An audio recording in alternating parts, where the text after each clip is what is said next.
artisanale, rien n'a changé, sauf qu'on peut peut-être quand même se demander si cet univers appartient au passé ou à la science-fiction. De la Fure, une des plus anciennes sociétés industrielles de France, alimente le marché mondial de la coutellerie. Ce sont les aciéries de Bompertuis. Il y a des personnes qui habitent à côté, à 2-3 kilomètres depuis des années, qui sont nées ici, mais qui ne savent pas ce qui se passe derrière nous. C'est pas quelque chose de brillant, de moderne. Quand on discute avec les gens des villages aux alentours, quand on vous demande où c'est que vous travaillez, vous répondez à Bompertuis, « Ah, mais qu'est-ce que vous faites dans cette vieille usine ?»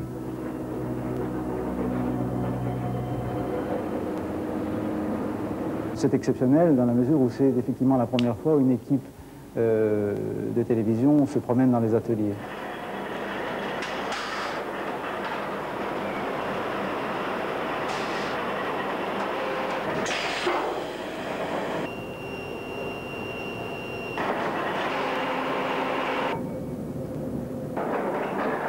On nous a signalé, mais vous avez un décor de film de Zola, il faudrait l'utiliser. On est un peu hors norme à notre époque. Hein. Les aciéries modernes, c'est pas du tout ça. C'est sûr. Tous les fabricants de couteaux au monde connaissent Bompertuis. En fait, pour résumer, à Bompertuis, on prend des aciers de récupération, on les fait fondre dans un four pour en faire des lingots qui sont laminés en longues barres, découpés, relaminés pour terminer en longues lames. Alors ça, là-dedans, donc ensuite, les couteliers taillent des Voilà, des les couteliers taillent des lames. Puisqu'on a un demi-produit, en fait, qui est un viseau et qui ressemble à... qui a déjà la forme de la lame. La première particularité de Bompertuis est de travailler uniquement avec des aciers recyclés. La base n'est plus le minerai. Les fours électriques ont remplacé ceux à charbon du début, mais l'accompagnement du processus par les fondeurs est resté quasiment le même.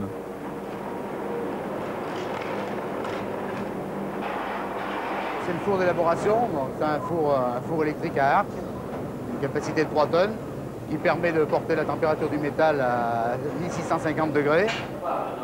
Des 3 tonnes d'acier en fusion sont prélevés un échantillon qui va être analysé, car la spécificité de la maison est de pouvoir élaborer des aciers à la commande, concoctés avec une méthode traditionnelle, enrichie de quelques secrets maison.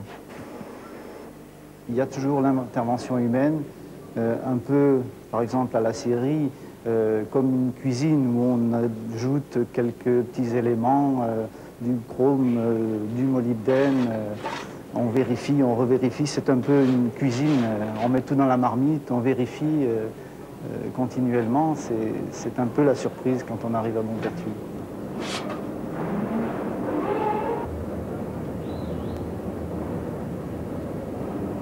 C'est ce qu'on appelle l'opération de décrassage, c'est-à-dire ça permet d'éliminer les impuretés qui sont remontées en surface pendant l'élaboration.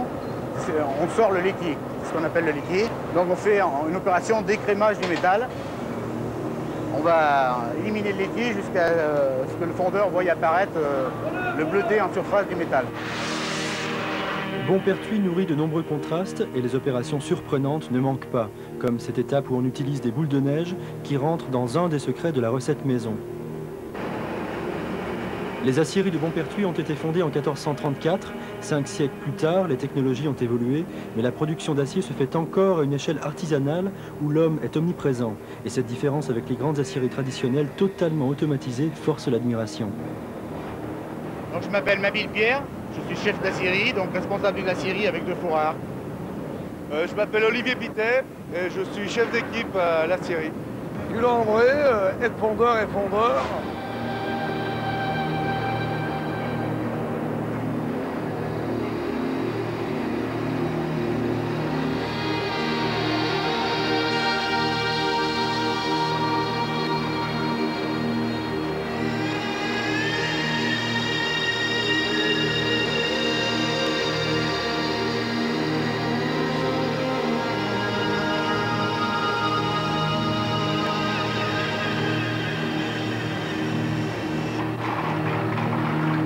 On se brûle souvent des fois.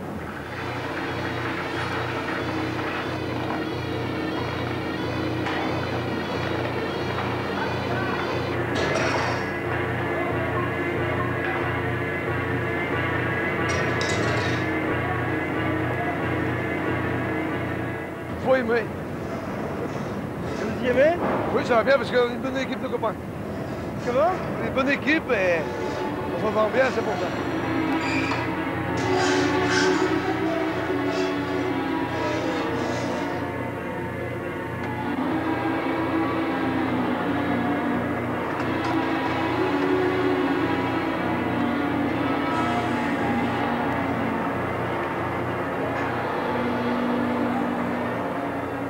Il faut être très concentré parce qu'il y a des gens qui sont là. Il faut faire attention de ne pas les blesser, de ne pas se tromper de passage et voir comment ça marche. Regardez par exemple là, il faut que le lago ne va pas plus loin que le Lominor. Là, moi, ça va. Mais les autres qui travaillent dans la chaleur, c'est un peu délicat, un peu difficile. Il faut avoir de l'habitude et il faut aimer son boulot. Autrement, si on n'aime pas, on ne reste pas là toute la journée. Parce que c'est fatigant, il y a de la poussière, il y a de la sueur. Donc les gens qui sont là, ils supportent. Ils aiment leur boulot.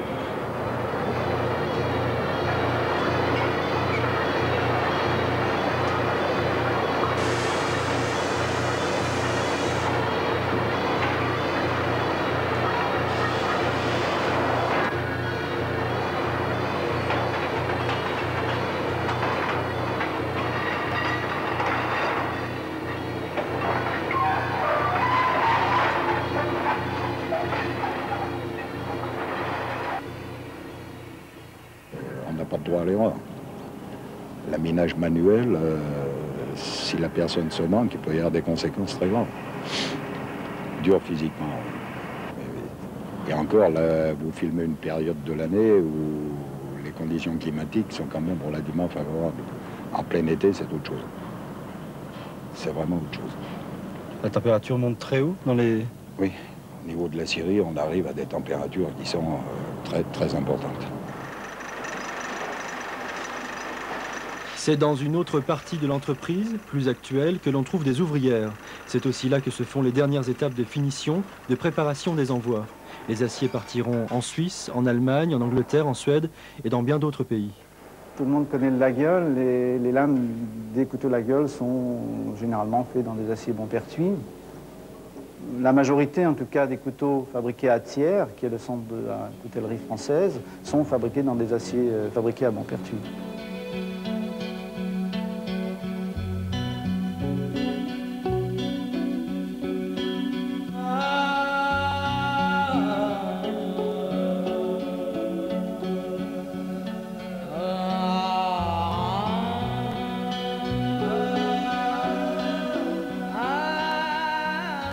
C'est un monde à part.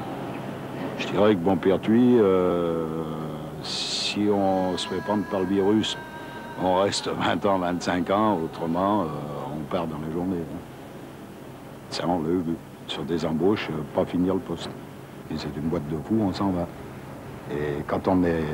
Oui, quand on se fait mordre, on reste, et puis c'est fini. C'est une mentalité.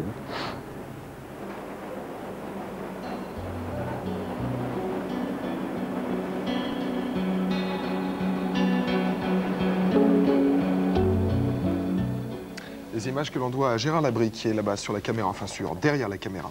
Alors vous imaginez bien que cette aciérie ne s'est pas implantée.